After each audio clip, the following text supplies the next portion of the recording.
pagi, Pak Bea. Puji nama Tuhan, kita ada lagi dalam usbu yang baru, bulan November tahun 2020. Sama-sama kita akan beribadah kepada Tuhan untuk memberikan penguatan rohani bagi kita, memberikan semangat bagi kita dalam melaksanakan tugas, tanggung jawab, serta pengabdian kita lewat program kebanggaan kita, virtual, Firman Tuhan Allah, yang kali ini akan dilayani oleh Seksi Bimbingan Masyarakat Kristen Kantor Kementerian Agama Kota Ambon. Baiklah Bapak Ibu yang diberkati Tuhan, dari Kota Ambon Manise, kami ucapkan selamat beribadah. Tuhan memberkati.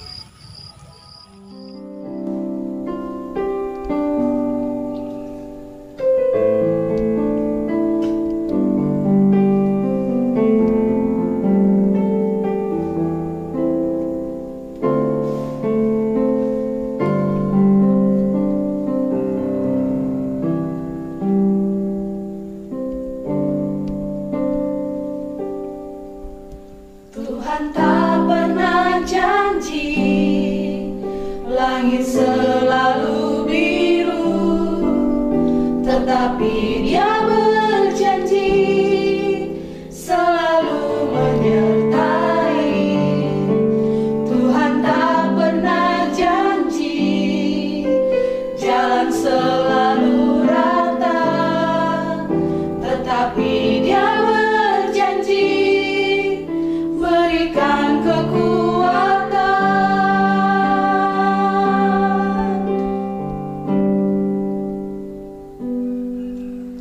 Jangan pernah menyerah, jangan berputus asa. Mujizat Tuhan ada saat hati menyembah. Jangan pernah menyerah, jangan berputus asa. Mujizat Tuhan ada bagi yang setia dan percaya.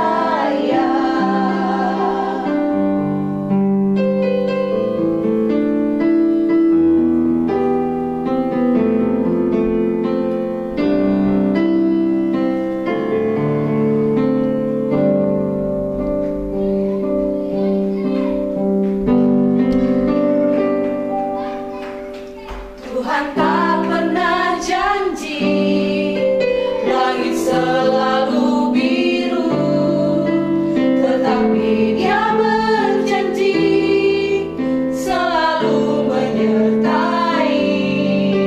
Tuhan tak pernah janji jalan selalu rata, tetapi Dia berjanji berikan kekuatan.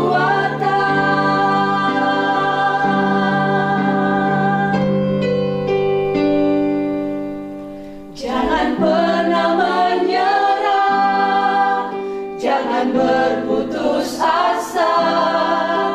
Mujizat Tuhan ada saat hati menyembah. Jangan pernah menyerah, jangan berputus asa. Mujizat Tuhan ada bagi yang setia dan percaya.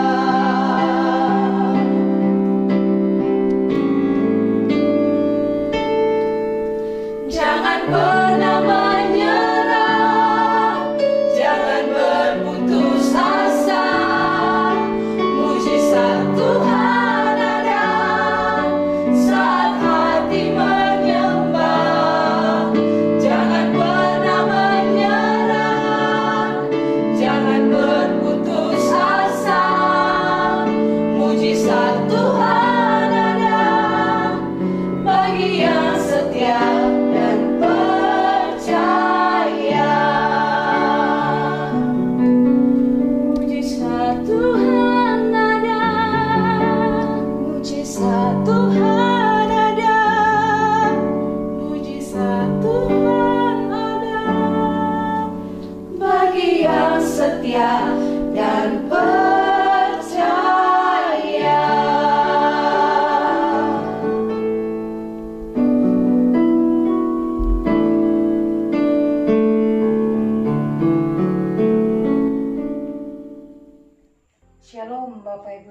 yang diberkati Tuhan Yesus Kristus, mengawali usbu ini kita akan membaca dan merenungkan firman Tuhan yang menjadi rema dan kekuatan dalam hidup kita. Tapi sebelumnya, mari kita berdoa. Terima kasih Tuhan, kami mengucap syukur untuk kasih dan penyertaan-Mu yang luar biasa dalam hidup kami. Jikalau sampai detik ini kami masih diberikan kesempatan untuk menikmati berkat, itu karena kasih karunia-Mu yang luar biasa. Terima kasih Tuhan, saat ini kami rindu mendengarkan firman-Mu. Berbicaralah Tuhan, biarlah firman itu menjadi jawaban dalam setiap pergumulan kami, menjadi kekuatan dalam perjalanan hidup kami. Di dalam nama Tuhan Yesus Kristus, kami siap untuk mendengarkan firman-Mu. Haleluya. Amin. Bapak Ibu Saudara yang dikasihi Tuhan Yesus Kristus, firman Tuhan hari ini terambil dalam 1 Samuel pasal yang ke-22, ayat yang pertama sampai dengan ayatnya yang kelima. Begini firman Tuhan. Daud di Gua Adulam. Lalu Daud pergi dari sana dan melarikan diri ke Gua Adulam. Ketika saudara-saudaranya dan seluruh keluarganya mendengar hal itu, pergilah mereka ke sana mendapatkan dia. Berhimpunlah juga kepadanya setiap orang yang dalam kesukaran, setiap orang yang dikejar-kejar tukang piutang, setiap orang yang sakit hati, maka ia menjadi pemimpin mereka. Bersama-sama dengan dia ada kira-kira 400 orang. Dari sana Daud pergi ke Mispa di Moab dan berkata kepada raja negeri Moab, "Izinkanlah ayahku dan ibuku tinggal padamu, sampai aku tahu apa yang dilakukan Allah kepadaku." Lalu diantarkannyalah mereka kepada raja negeri Moab, dan mereka tinggal bersama dia selama Daud ada di kubu gunung.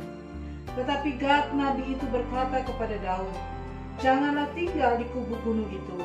Pergilah dan pulanglah ke tanah Yehuda." Lalu pergilah Daud dan masuk ke hutan Keret. Amin. Puji Tuhan. Hari ini kita akan belajar bersama-sama cerita tentang Daud. Perjalanan seorang raja yang besar, Raja Israel yang terkenal, tetapi sebelumnya dia harus melewati proses yang cukup panjang. Pada waktu Daud dikejar-kejar Saul hendak dibunuh. Saudara mungkin tahu ceritanya, perjalanannya. Pada waktu dia lari pulang ke rumah untuk bersembunyi, Saul dan tentaranya mengejar dia.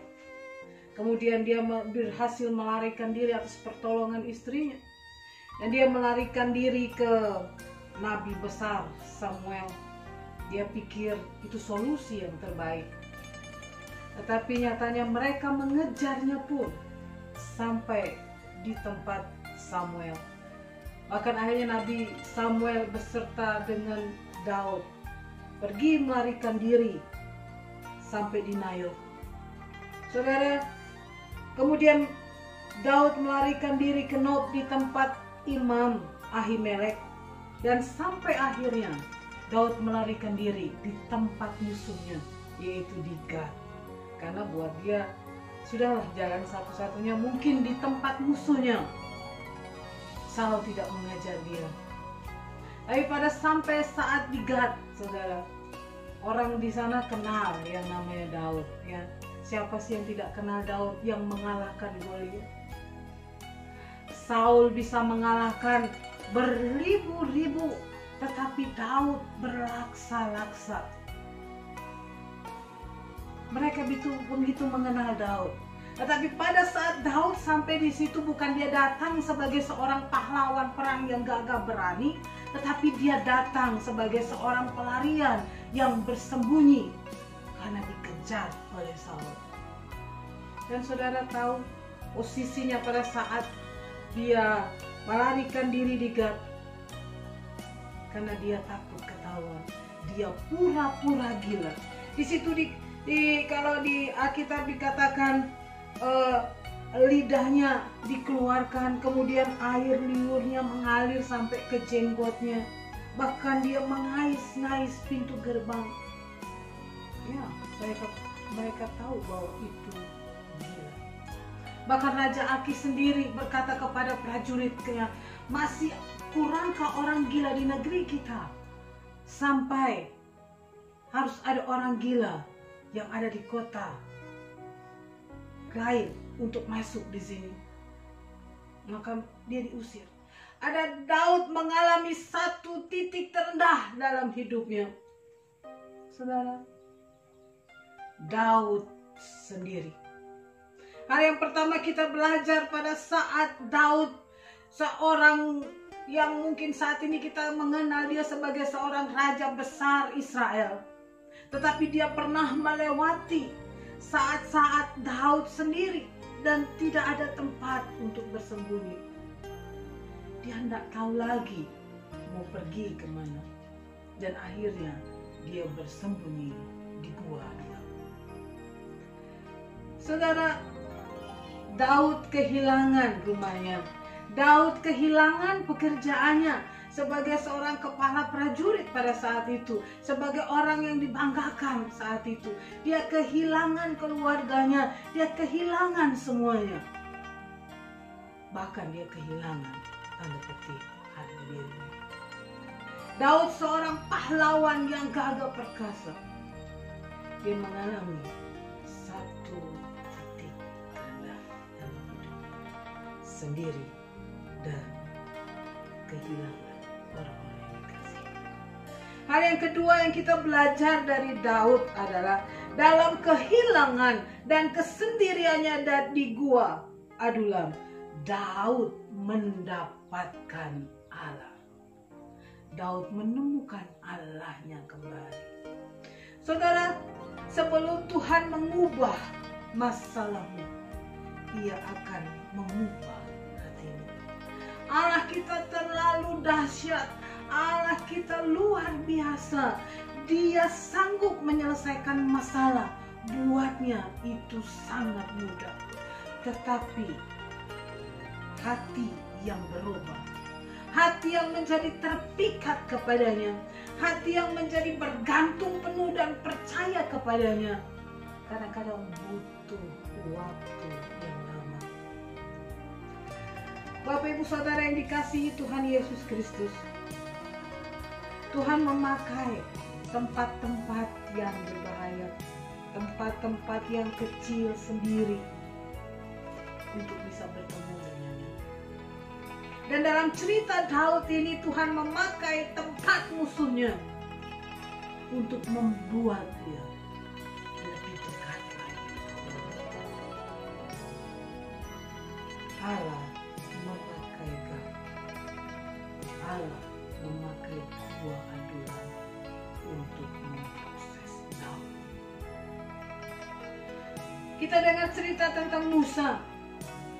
Sebelum dia menjadi seorang pemimpin besar yang mengeluarkan bangsa Israel dari Mesir, Allah memanggil Musa di Midian. Pada saat dia sedang menggembalakan ternaknya, bapak mertuanya. Di padang gurun yang sepi, Allah bertemu dengan Musa. Elia di Kades Barnea. Kemudian pada saat dia di dalam gua pun Tuhan berbicara kepada Elia. Yusuf pada waktu dia di penjara. Daniel saat dia di gua Sinai, Allah menyatakan mujizatnya. Yohanes pada saat dia dibuang di Pulau Patmos. Saudara, kita belajar dari Daud. Dalam kehilangan dan kesendiriannya di gua, Daud bertemu dengan Tuhan. Bagaimana kita bisa tahu? Saudara buka dalam Mazmur 142 ayat yang pertama sampai dengan ayat yang ke-8. Di situ Daud mencurahkan isi hatinya. Dia menyatakan bahwa Tuhannya adalah gunung batunya, gunung batu tempat perlindungannya. bergantung kepada Daud bertemu dengan Tuhan secara pribadi. Bapak Ibu Saudara yang dikasihi Tuhan Yesus Kristus, bagaimana dengan kehidupan kita? Kekristenan kita mungkin sudah 20 tahun, 30 tahun, atau mungkin baru 1-2 tahun, atau mungkin bahkan ada yang sudah sekitar umur 80 tahun menjadi orang Kristen. Tetapi pada saat saya dan saudara menghadapi tantangan, pada saat saya dan saudara menghadapi masalah, pada saat kenyataan hidup saya dan saudara tidak sesuai dengan harapan kita, maka kita mulai berpikir, di mana Tuhan? Bapak Ibu Saudara yang dikasihi Tuhan Yesus Kristus, belajar dari Daud. Mampu tidak pada saat kita mengalami kenyataan yang tidak sesuai dengan harapan, kita mendekatkan diri kepada Tuhan. Kita semakin dekat kepada Tuhan, membangun relationship, satu hubungan pribadi yang indah bersama dengan Tuhan. Dan di situ ada kekuatan baru, ada sukacita baru, ada damai sejahtera yang Tuhan kerjakan buat saya dan saudara. Masalah boleh tetap ada, tapi respon saya dan saudara akan berbeda. Hal yang ketiga kita belajar dari cerita tentang Daud di Gua Adulam adalah hidup dalam gua merupakan tempat Allah mempersiapkan Daud. Hidup dalam masalah dan pergumulan, hidup di dalam gua, tempat Allah mempersiapkan saya dan saudara untuk memperbesar kapasitas kita. Di dalam ayat 2 dikatakan di situ, berhimpun juga kepadanya setiap orang yang dalam kesukaran, setiap orang yang dikejar-kejar tukang piutang, setiap orang yang sakit hati, dan Daud menjadi pemimpin atas mereka. Allah mengajar Daud di tengah kondisinya yang terpuruk, di tengah kondisinya yang mungkin butuh pertolongan, tetapi diajar untuk tidak egois, tidak mengasihani diri sendiri. Tetapi justru di tempat itu, di Gua Adulam itu, ada sekitar 400 orang yang mempunyai masalah dan ada di situ. Dan Daud menjadi pemimpin atas mereka. Dan itu luar biasa. Proses Allah buat Daud. Allah menghibur Daud, Allah menguatkan Daud, sehingga Daud bisa menghibur dan memberikan kekuatan buat orang lain. Saudara, nanti kita dengar cerita selanjutnya. 400 orang yang bersama-sama dengan Daud itu adalah tentara pertamanya Daud. Dan di antara mereka ada tentara pahlawan-pahlawan Daud yang luar biasa, yang mereka boleh pada waktu berperang membawa Daud pada satu kemenangan dan pada kemenangan yang lain. Bapak Ibu Saudara yang dikasihi Tuhan Yesus, hal yang keempat, yang terakhir kita belajar dari Daud adalah ketika kehidupan seperti di gua, Tuhan sedang membangun hidup kita. Tuhan sedang membangun hidup Daud. Gua Adulam bukan cuma tempat latihan, bukan tempat persiapan untuk memperbesar kapasitas saja, tetapi di situ Allah sedang membangun hidup Daud, membangun hidup Daud kembali dengan arah dan tujuan yang benar, dengan fokus yang benar.